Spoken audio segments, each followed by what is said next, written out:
Hello friends, स्वागत है आपका मेरे चैनल स्टडी विद फर्रू में। दोस्तों, आज हम टॉपिक पढ़ेंगे एम फेज़। एम फेज़ में क्या होता है, जो पेरेंट सेल होती है वो डिवाइड होकर दो डॉटर सेल में कन्वर्ट हो जाती है।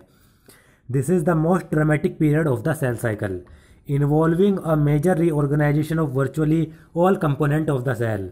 एम फेज़ को सेल साइकिल का सबसे ड्रामेटिक पीरियड कहा गया है। ऐसा इसलिए कहा गया है क्योंकि एम फेज़ में क्या होता है, सेल के जितने भी कंपोनेंट्स होते हैं उनका रीऑर्गेनाइजेशन होता है, यानी वो पेरेंट सेल से ट्रांसफ़र होकर डॉटर सेल में चले जाते हैं। Since the number of chromosome in the parent and progeny cell is the same, it is also called as equational division। जो एम फेज़ होता है या फिर जो माइटोसिस फेज़ होता है उसको हम इक्वेशनल डिवीज़न भी कहते हैं। ऐसा इसलिए कहते हैं क्योंकि जो जितने नंबर ऑफ क्रोमोसोम पेरेंट में होंगे उतने ही प्रोजेनी सेल में ट्रांसफ़र होंगे। मान लीजिए अगर क्रोमोसोम ह्यूमन सेल में 46 क्रोमोसोम है तो उससे जो डॉटर सेल बनेगी उसमें भी 46 क्रोमोसोम होंगे। इसलिए इसको कहते हैं इक्वेशनल डिवीज़न, क्योंकि जो नंबर ऑफ क्रोमोसोम ट्रांसफ़र होते हैं वो प्रोजेनी में भी सेम रहते हैं और पेरेंट में भी सेम रहते हैं। Though for convenience, mitosis has been divided into 4 stages of nuclear division। और माइटोसिस को जो है 4 स्टेजेस में डिवाइड किया गया है। It is very essential to understand that cell division is a progressive process and very clear cut line cannot be drawn between various stages। और ये भी जानना समझना बहुत ज़रूरी है कि जो सेल डिवीज़न है वो एक प्रोग्रेसिव प्रोसेस है, यानी ये प्रोसेस लगातार चलता रहता है और जो इसकी अलग अलग स्टेजेस हैं उनके बीच में हम डिफरेंस इतनी आसानी से पता नहीं कर सकते हैं, क्योंकि लगातार ये प्रोग्रेस चलता रहता है। Mitosis is divided into the following 4 stages. Mitosis को 4 स्टेजेस में डिवाइड कर रखा है। पहला है प्रोफेज, मेटाफेज, एनाफेज और टीलोफेज। तो 4 फेजेस हम पढ़ेंगे माइटोसिस की या फिर इक्वेशनल डिवीजन की। सबसे पहली फेज है prophase. Prophase which is the first stage of mitosis followed the S and G2 phases of interphase. Prophase क्या है, माइटोसिस की सबसे पहली स्टेज है और ये एस और जो G2 फेज होती है इंटरफेज की उसके बाद आती है। In the S and G2 phase the new DNA molecule formed are not distinct but intertwined. S और G2 फेज में जो नए कॉपी होकर जो नए DNA मॉलिक्यूल्स बने थे वो अलग अलग नहीं होते बल्कि आपस में जुड़े हुए होते हैं। इंटरवाइंड का मतलब है आपस में मिक्सअप होते हैं। तो एस और G2 फेज के बाद जो नया DNA मॉलिक्यूल बना था, जिसकी मतलब कॉपी होकर नया बना था, वो अलग अलग नहीं होता, वो आपस में मिक्सअप होता है, जुड़ा हुआ होता है। Prophase is marked by the initiation of condensation of chromosomal material. Prophase में सबसे पहले क्या होता है, जो क्रोमोसोमल मटेरियल है उसका कंडेंसेशन होता है। कंडेंसेशन का मतलब है वो थिक हो जाता है, वो माइक्रोस्कोप से आसानी से दिखने लगता है। प्रोफेज से पहले क्या होता है, जो क्रोमोसोम मटेरियल होता है वो बिल्कुल थिन होता है, आपस में मिक्सअप होता है, वो आसानी से नहीं दिखाई देता। लेकिन जब प्रोफेज स्टेज आती है तो उसका कंडेंसेशन होने लगता है, वो थिक या फिर गाढ़ा होने लगता है, जिससे वो माइक्रोस्कोप है उसकी सहायता से आसानी से क्रोमोसोम दिखाई देने लगते हैं। The chromosomal material become untangled during the process of chromatin condensation. और जो क्रोमोसोमल मटीरियल है वो क्रोमेटिन कंडेंसेशन के दौरान बिल्कुल अलग अलग हो जाते हैं, अनटेंगल्ड हो जाते हैं, एक दूसरे से सेपरेट होने लगते हैं।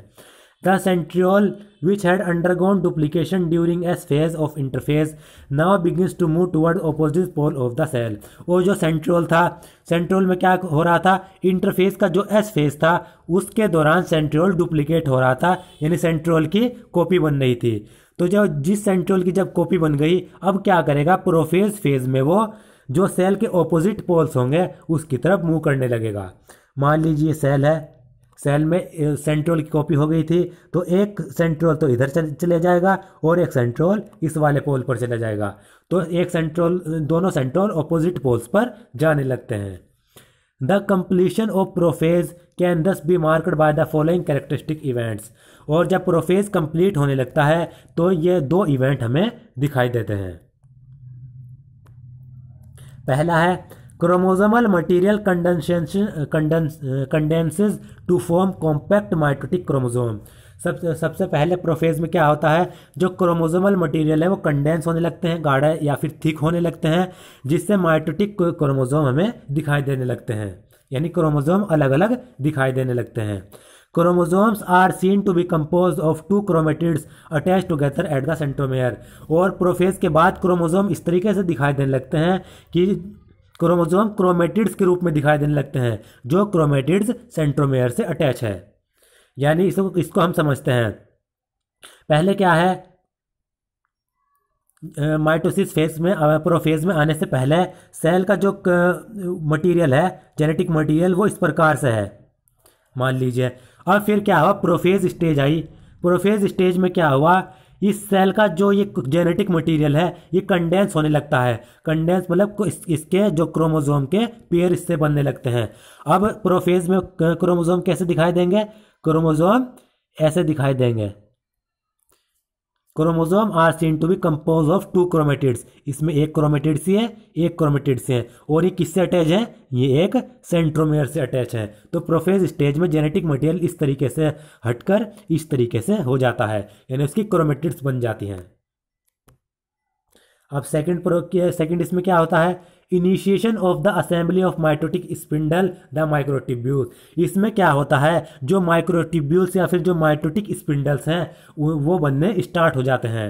यानी सेंट्रियोल्स क्या हुआ, ऑपोजिट पोल्स पर सेंट्रियोल्स चले गए। उसके बाद क्या हुआ, इन सेंट्रियोल्स में माइक्रोट्यूब्यूल्स या फिर माइटोटिक जो स्पिंडल हैं वो बनने स्टार्ट हो जाते हैं, और माइटोटिक स्पिंडल से ही स्पिंडल फाइबर्स रिलीज होते हैं।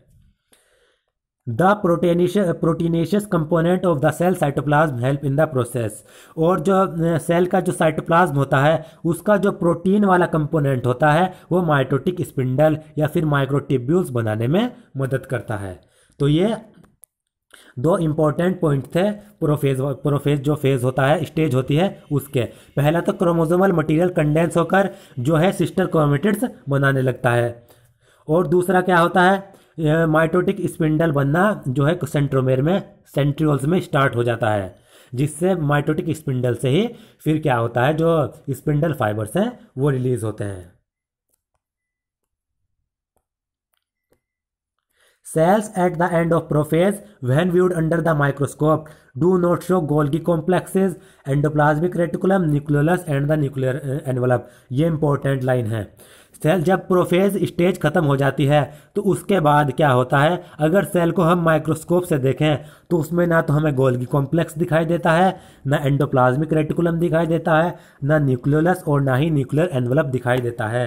तो प्रोफेज के बाद क्या हुआ, जो जेनेटिक मटेरियल का न्यूक्लियस का जो कवरिंग है वो भी डिसअपियर हो जाती है, खत्म हो जाती है, न्यूक्लियोलस भी खत्म हो जाता है, एंडोप्लाज्मिक रेटिकुलम भी खत्म हो जाता है, और गोल्गी कॉम्प्लेक्स भी खत्म हो जाती है। ये 4 ये जो डिसअपियर हो जाते हैं ये इंपॉर्टेंट है, ये भी नीट में पूछे जा सकते हैं। अब हम इसका डायग्राम देख लेते हैं।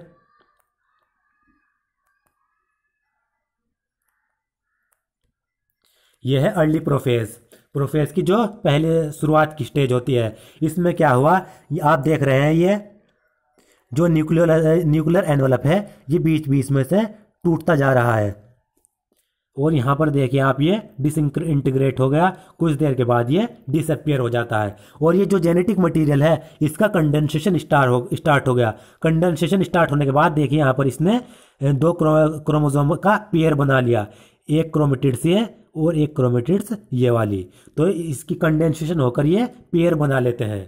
ये लेट प्रोफेज की स्टेज है।